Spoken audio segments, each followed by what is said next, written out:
ارے واقعی میکائیل رات قوالی میں مزہ ہی آ گیا. دیکھا اس شاعر کیا خوب کہا کہ جس کو سناتا رہا میں بے بسی کی بات، کہ جس کو سناتا رہا میں بے بسی کی بات، ہنس ہنس کے وہی کرتا رہا دل لگی کی بات. کیسی عجیب شے زر و مال کیا کہوں، کیسی عجیب شے زر و مال کیا کہوں، دشمن بھی پھر سے کرنے لگا دوستی کی بات. ہاں بالکل صحیح کہا. اور یہ نہیں سنا کہ ہوا بن کر تو میرے پاس آ خوشبو بنا دوں گا، کہ ہوا بن کر تو میرے پاس آ خوشبو بنا دوں گا، تو کوئی بھی زباں ہو میں تجھے اردو بنا دوں گا. میں تیرے گال سے گرتا ہوا آنسوؤں کا قطرہ ہوں، میں تیرے گال سے گرتا ہوا آنسوؤں کا قطرہ ہوں، میں جس کنکر پہ ٹھہروں گا اسے جگنو بنا دوں گا. اچھا وہ سب چھوڑ، میں کچھ پوچھوں جواب دے گا؟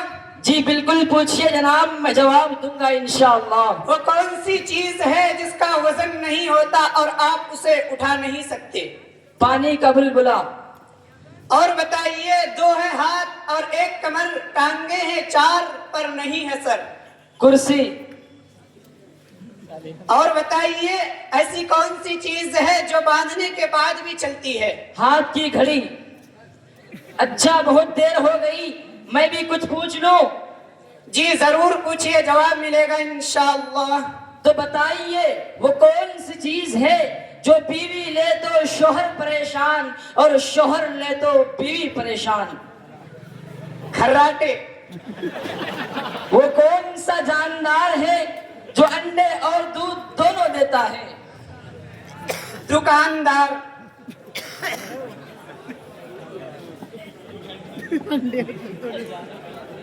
وہ کون سی چیز ہے جو بیوی لے تو شوہر پریشان اور شوہر لے تو بیوی پریشان؟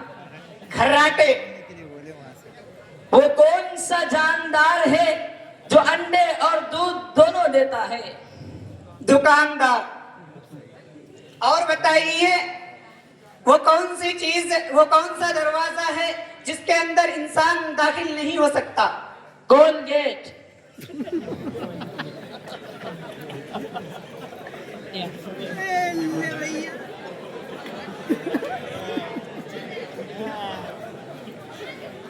السلام علیکم دوستو. وعلیکم السلام ورحمت اللہ وبرکاتہ. کیسا ہے موٹے اسرائیل؟ تجھے دیکھ کر تو اصل ملک الموت کی یاد آ جاتی ہے. مت کھایا کر اتنا، پھٹ جائے گا کسی دن. ارے بھائی، میں صرف اوپر سے موٹا دکھتا ہوں، اندر سے بہت پتلا ہوں. اچھا بتا تو صحیح کیوں آیا ہے؟ میں کہہ رہا تھا تم لوگ یہاں گپے ہانک رہے ہو، سبق یاد ہے یہ نہیں؟ ارے بھائی یاد ہے، بول کیا پوچھتا ہے تو بتاؤں. اگر تم سے کوئی پوچھے تھے ہر ایک نجاست تو پانی میں دھونے سے تو پاک ہوتی ہے، تو وہ کون سی نجاست ہے جو بغیر پانی کے پاک ہوتی ہے؟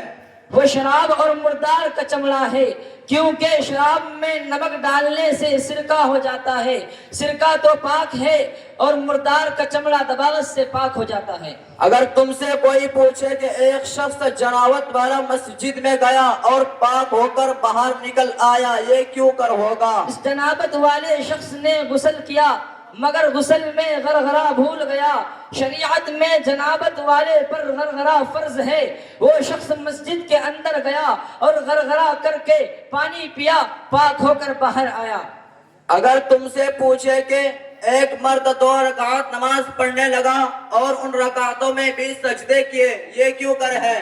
وہ شخص خاتم قرآن ہے، یعنی 2 رکعات میں تمام قرآن مجید ختم کر دیا ہے. بس 14 سجدے تلاوت کے اور 4 سجدے نماز کے اور 2 سجدے سہو کے. اگر تم سے پوچھے کہ ایک عورت نے اپنے تئی ایک نکاح میں 2 مردوں کے ساتھ بیاہ کر لیا، ایک کا نکاح درست اور دوسرے کا فاسد، یہ کیوں کر ہے؟ وہ مرد جس کا نکاح فاسد ہے 4 عورتیں رکھتا تھا، 5ویں عورت تھی جو شرعاً جائز نہیں، بس اس کا نکاح فاسد ہو گیا، دوسرے کا جائز ہے. ارے میں بھی کچھ پوچھ لوں؟ ارے لو اب لنگڑا بھی پوچھے گا. وہ مذاق نہ کر پوچھو بھائی، ضرور جواب ملے گا انشاءاللہ، میں بتاؤں گا۔ اگر تم سے پوچھے کہ ایک مرد کے پاس 3 عورتیں تھیں، ایک بیوی، ایک بیٹی، ایک باندی، اتفاقاً کسی روز ایک عورت کو بالا کھانے پر دیکھا، بیفور کہا کہ اگر وہ میری بیوی ہے تو اسے طلاق دوں گا، اور اگر باندی ہے تو اسے آزاد کروں گا، اگر بیٹی ہے تو اسے چند قمچیاں ماروں گا۔ اس پر اس نے قسم کھائی اور زبان سے بھی کہا۔ غرض جب گھر میں آیا اور پوچھا تم میں سے کون بالا کھانے پر تھی، ہر ایک کہنے لگی کہ وہ میں ہی تھی۔ اب وہ مرد کس عورت کے قول کا اعتبار کرے، یہ کیوں کرے؟ قول دختر کا معتبر ہے اور اس کو قمچیاں مارنا واجب ہے، کیونکہ دوسری عورتوں کے قول میں جھوٹ کا گمان ہے۔ باندی نے واسطے آزادی کے کہا ہوگا اور بیوی نے طلاق لے کر شوہر سے خلاصی پانے کے لیے کہا ہوگا، مگر دختر کے قول میں کسی جھوٹ کا گمان نہیں ہے۔ اگر تم سے پوچھے کہ ایک لڑکا حلال زادہ کہتا ہے، اول مرتبہ جب میری ماں میرے باپ کے نکاح میں آئی، میں نے اول خطبہ نکاح کا پڑھا تھا، یہ کیوں کرے؟